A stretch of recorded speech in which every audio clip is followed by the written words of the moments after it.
Hello, everybody. What's good? What's going on? We're back with another week of gaming sessions. Episode 4, week 4. This has been a good routine for me. Just finding ideas to talk about the games that I've been thinking about or played recently.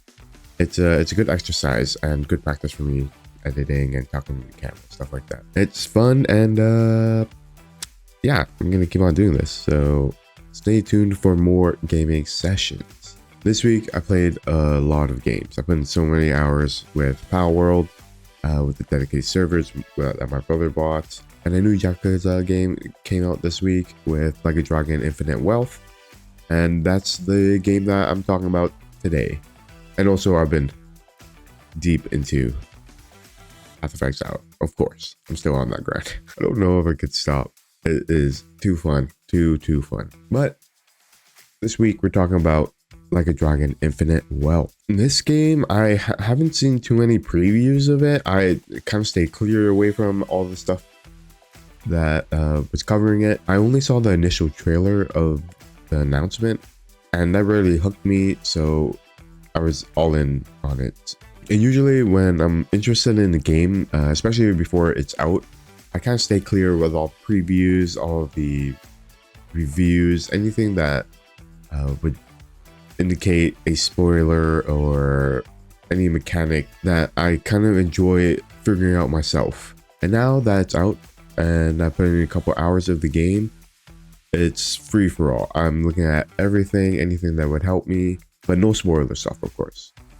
Like seeing the farm simulator minigame, I forgot what it was called, like Doku Island or something like that. A lot of people are comparing that to like a mini Animal Crossing, and it's fair, I guess. It's a farming simulator where you know, like farm, build up your animals and hens. And I didn't look in depth into that system, but I'm excited to see how far it can go and what silly things that can happen within that system. But I'm getting a little ahead of myself. I kind of want to talk about the 5 hours that I played. I did stream the first 5 hours of the game on my Twitch channel, so if you want to see my reactions or some of the story beats of the first couple of hours, and yeah, come hang out at the channel when I'm live, and hopefully you'll see some more cool Yakuza stuff or just video game stuff in general. When the first scene started, I thought it was a different game because it was English dub. It felt a little weird to me. It was off-putting to hear English dubs in this game, but I quickly remembered that the game was set in Hawaii, so there will be English-speaking individuals in the game. That first scene didn't really set the tone for the next couple hours of the game, but it was a good indication of what to expect throughout the whole story. Because at the beginning, with Ichiban and him working at Hello Work, just trying to find a normal life for himself and trying to help fulfill his boss's dying wish, which was to help all the Yakuza that were under the command of the Tojo clan and the Omi Alliance to live better lives, to be within the society. Ichiban's transformation is kind of crazy. I didn't even recognize him with the slick back hair and the ponytail. It's a different look for sure. Seeing Ichiban help these ex-Yakuza is kind of heartfelt and heartwarming. He just wants to see them live peaceful and regular lives. And that's very hard for someone who's been in a life of crime for most of their life, really.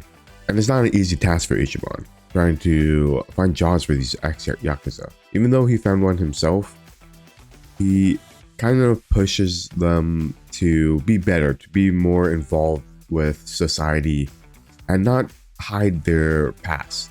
And the first interaction with Ichiban, it really felt like he cared about these Yakuza. Even after one of the characters bribing him to give him a job and everything, he turned it down. And even when the person dropped the money and let it fly into the wind, Ichiban ran after it because he knew how important those little bits of yen can help someone.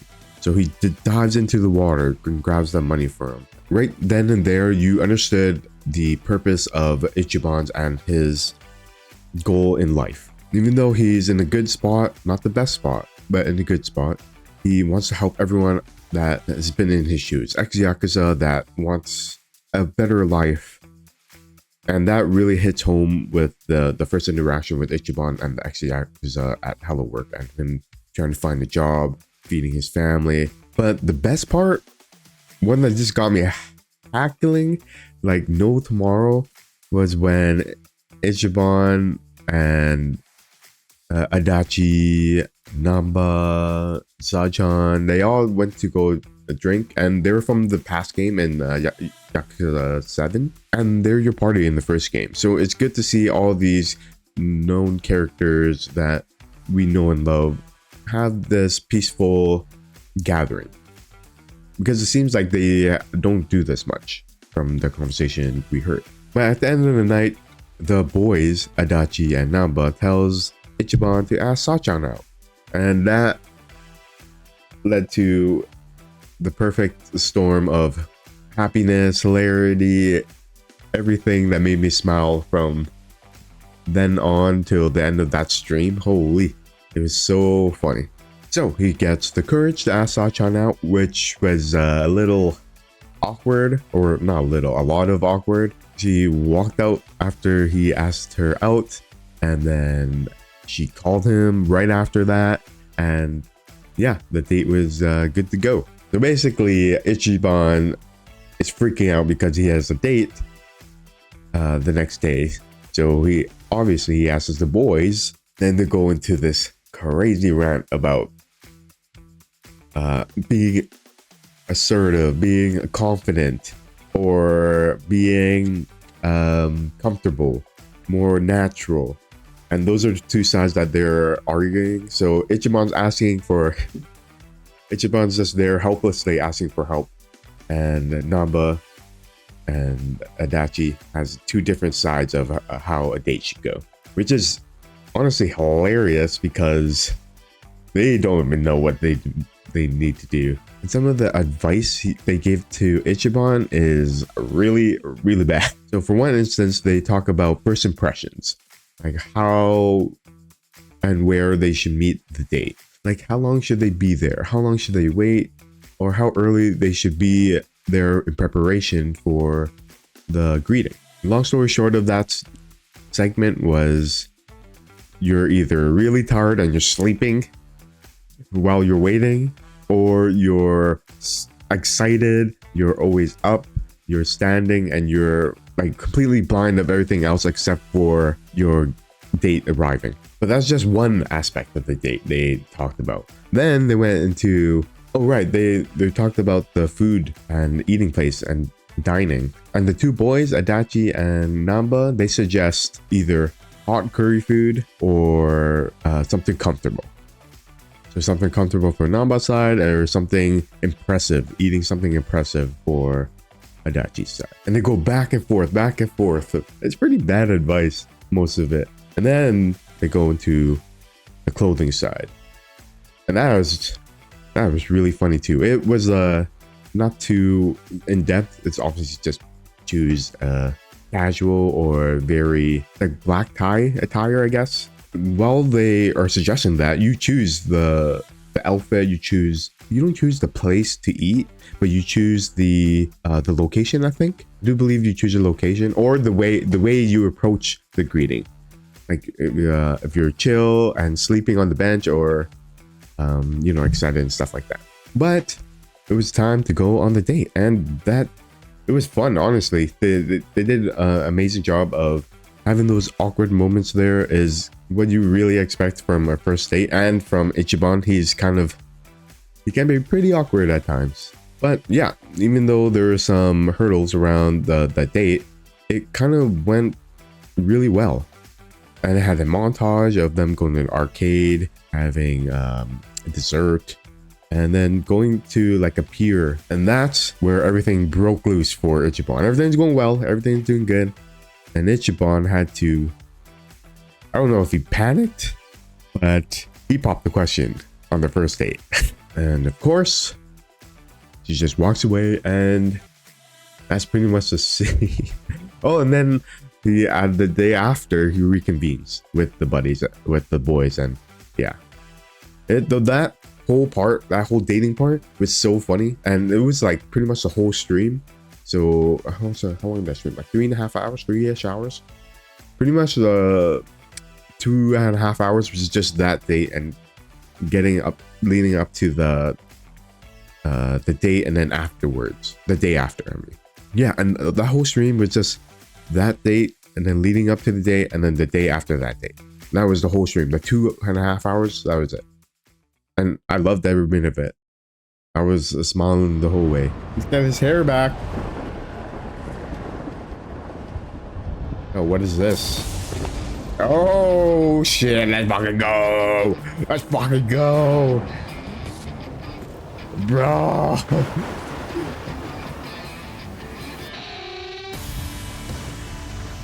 Let's go.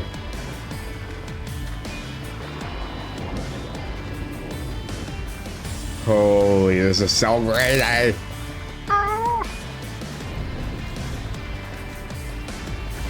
There's so much of this game that I don't know that I'm gonna get to.